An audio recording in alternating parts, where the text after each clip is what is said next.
अस्सलाम वालेकुम।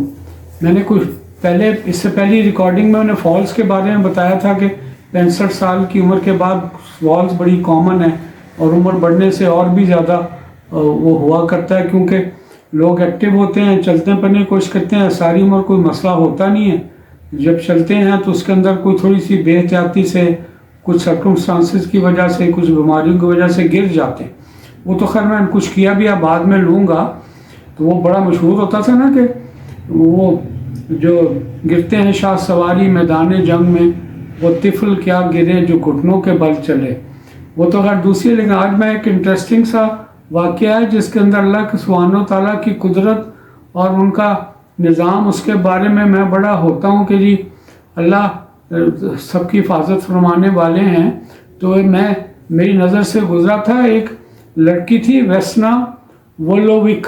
ये कोई सर्बियन लड़की, मतलब यूगोस्लाविया होता था ना, यूगोस्लाविया में लड़की थी जो 3 जनवरी 1950 में पैदा हुई। ये उनकी एयरलाइन के अंदर वो स्टीवर्ड थी, जैसे फ़्लाइट अटेंडेंट जिसको कहते हैं। तो ये एक फ़्लाइट उनकी जारी थी, 367 फ़्लाइट का नंबर था। हमारी, आपको पता है हम कितनी बार जाते हैं तो फ़्लाइट्स के नंबर देते हैं ना वो, तो उसमें एयरलाइन का भी होता है और उसकी नंबर होते हैं, उसी के हिसाब से फिर उसको फॉलो करते हैं। तो ये कोई बात है तकरीबन 26 जनवरी 1972 की। ये फ़्लाइट अटेंडेंट थी, जहाज़ जा रहा था तकरीबन कोई 10.16 किलोमीटर हाइट पे। आपको पता है उसमें कितना टेम्परेचर होता है, -60s में रहता है, इस तरह का टेम्परेचर हुआ करता है। हाइट अगर फीट में लगाएं तो 33,333 फीट की हाइट पे था जब इसके अंदर एक बम ब्लास्ट हुआ। एक ब्रीफ केस के अंदर वो उस ज़माने में डिस्टर्बेंस शुरू हो गई थी, तो ब्रीफ केस में बैगेज कंपार्टमेंट में ब्लास्ट हुआ और ये जो है ना जहाज़ ऊपर ही हवा में ही तबाह हो गया। सारे के सारे जितने उसके थे अटेंडेंट, फ्लाइट अटेंडेंट और अमला और सारा सबकी डेथ हो गई। सिर्फ ये लड़की वाहिद जो सरवाइव कर गई, ओनली वन सर्वाइविंग। और अब ये गिरी है ऊपर से 10.16 किलोमीटर, यानी 33,333 फीट की बुलंदी से गिरी और बच गई।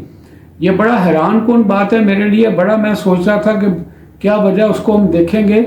लेकिन ये 1972 का वाक़या, इसकी उम्र उसको 22 साल थी, ज़ाहिर है 50 की पैदाइश है। तो ये कुछ चेक रिपब्लिक के पास जहाज़, वहाँ पे उस जगह पे इसका ब्लास्ट हुआ है और नीचे गिरी है और ये सरवाइव कर गई। इतनी 10 किलोमीटर से ऊपर गिरने को सरवाइव कर गई। अल्लाह सुब्हानो तआला की कुदरत है। ये नहीं कि इसको इंजरीज, बहुत सारी इंजरीज हुई हैं। ये पहले कोमा में रही है, कोमा के बाद उसको फिर कितने महीनों में हॉस्पिटल में रखा गया।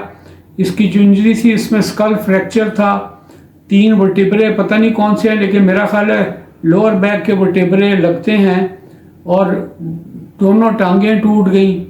फ्रैक्चर रिब्स, मल्टीपल रिब्स के फ्रैक्चर हुए और फ्रैक्चर पेल्विस हुई। तो कोमा में रही, फिर वो उसके बाद कई महीने में दाखिल रही। मैनेजमेंट उसकी अच्छी हुई और ये रिमार्केबली इसने फुल रिकवरी की।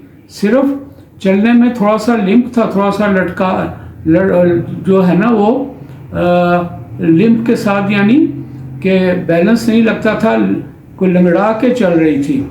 और ये बड़ी अजीब सी चीज़ है, हिप से नीचे पैरालाइज भी होगी। हम पैराप्लीजिया अपनी ज़ुबान में कहते हैं। ज़ाहिर है वर्टिब्रा टूटा और नीचे की टांगें, निचला धड़ बेकार था, लेकिन ये उधर से भी रिकवर कर गई। लिम्प के अलावा कोई प्रॉब्लम नहीं था, फुल रिकवरी इसने कर ली थी। तो उसके अलावा उससे पूछा जाता था तो उसको इस एक्सीडेंट का कोई मेमोरी लॉस हो गई थी उसकी, कुछ पता नहीं था कि क्या वाक़या हुआ। ये हुआ भी सडन, ज़ाहिर है ब्लास्ट एकदम हुआ तो को ग्रेडेड नहीं था कि थोड़ा सा, एकदम ही जहाज डिस्ट्रॉय हुआ, सबकी डेथ होगी। सिर्फ ये सर्वाइव कर गई थी। उसको मेमोरी उसकी उसके अंदर मौजूद नहीं था, लेकिन वो बाद में भी फ्लाइट में अपना एज अटेंडेंट नहीं गई है, तो उसको जो कोई ऊपर जहाज़ में सफ़र करने में उसको कोई डर खौफ नहीं था। तो वो चाहती थी कि मैं दोबारा अपनी ड्यूटी रिज्यूम कर लूँ, लेकिन ये जो जेट जो कंपनी थी, एयरलाइन थी, इसने उसको एक्सेप्ट नहीं किया। उनके अपने रीज़न थे वो पता नहीं, वो चाहते हैं कि ये जब जाएगी अटेंडेंट होगी तो लोग इसको देख के डरेंगे या लोग रीड तो करेंगे, लेकिन अंदर से उनको डर खौफ होगा। मेरा अपना ज़ाती तौर पे यही ख्याल है कि इस रीज़न की वजह से इसने उनको एज ए फ़्लाइट अटेंडेंट नहीं दिया, लेकिन उन्होंने उसको कोई डेस्क जॉब दे दिया। तो डेस्क जॉब पे बैठी वो करती रहती थी, और उसके अलावा वो कई तरह के लोग थे, और तकरीबन यूगोस्लाविया की नेशनल हीरो और सेलिब्रिटी बन गई कि लोग उसको जगह जगह उसका जिक्र होता था कि 10 किलोमीटर की हाइट से गिरी है और ओनली सर्वाइवर इसका है कि ये अकेली बची है।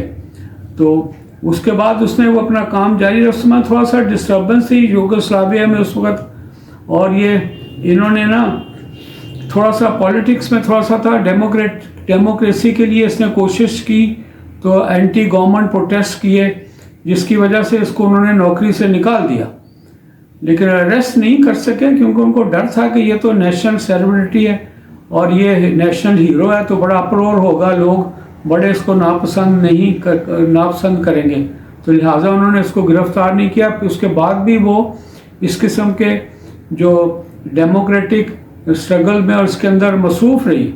थोड़ी सी पेंशन उन्होंने दे दी थी उसको, उस पेंशन से उसने गुजारा किया। तो इसके मियाँ ने इसको तलाक दे दी थी, मुझे नहीं पता कि वो किस स्टेज पे दी है, इसके गिरने के बाद दी या पहले ही हो गई थी।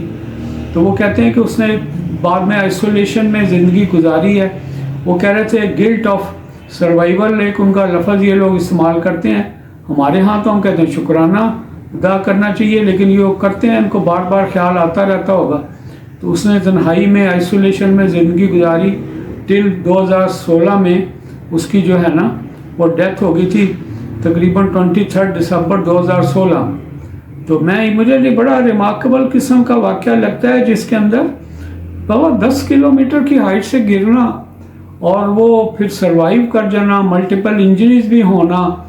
और तो जो मैं सोचता रहा कि इसकी वजह है, नंबर 1 तो वही अल्लाह सुब्हानो तआला जिसे रखें उससे कौन चखे। नंबर 2 ये मैंने देखा है तो लोगों का भी आई विटनेस होता नहीं है। उन्होंने कहा कि ये पॉसिबली बर्फ़ के ऊपर गिरी है और स्लोप वाली पहाड़ी के ऊपर गिरी है, स्लोप थी।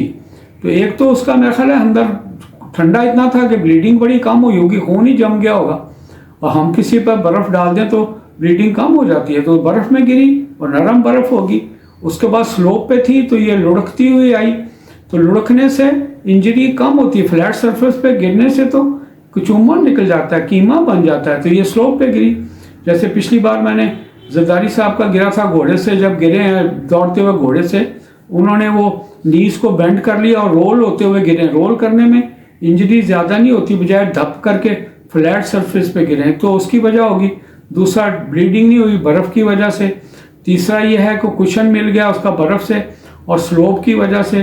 चौथा, वो लोग कहते हो सकता है इसकी पोजीशन का भी अमल दखल हो। जब ये ब्लास्ट हुआ, इसकी जहाज़ के अंदर क्या पोजीशन थी, डायरेक्टली उसके ब्लास्ट के अंदर नहीं आई, हो सकता है टेल की तरफ हो, किसी ऐसी जगह पे हो जिसको वक्ती तौर पे उसको प्रोटेक्शन उसका ब्लास्ट का मिल गया, उसके बाद ये गिरी और बच गई है। लेकिन रिमार्केबल चीज़ है, तो मैंने कहा मैं आपसे शेयर कर लूँ। आप हो सकता है कुछ लोगों ने इसको देखा भी हो। ये गिनीज वर्ल्ड रिकॉर्ड है, अभी तक टूटा नहीं है।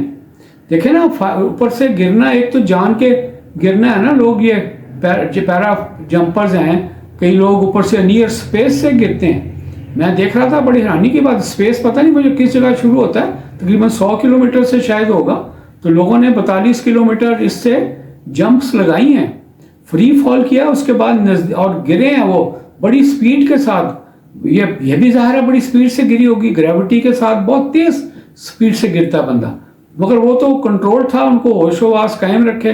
नियर अर्थ से पहले, कुछ देर पहले फिर वो पैराशूट अपने खोल लेते हैं, ग्लाइड करने लगते हैं। तो इसके पास तो कुछ नहीं था, ये तो नेचुरली ब्लास्ट के अंदर आई है और बच गई है। तो मैं तो उससे बड़ा इसके ऊपर वो होता हूँ। तो ये बस अल्लाह सुब्हानहू तआला की वजह से है, जिसे अल्लाह रखे इसे कौन चखे। तो ये मैंने कहा आपसे भी शेयर करूँ, आपकी नॉलेज में भी होना चाहिए कि इस तरह भी हुआ है कि को 33,333 माउंट एवरेस्ट से भी 2-3 हज़ार ऊपर फीट ऊपर जो है ना वो, और 3 किलोमीटर ऊपर सरवाइव कर गई। अपना ख्याल रखिएगा, दुआ में याद रखिएगा। फिर बाकी मैं फॉल को बाद में टेकअप कर लूँगा इंशाल्लाह। अस्सलाम वालेकुम।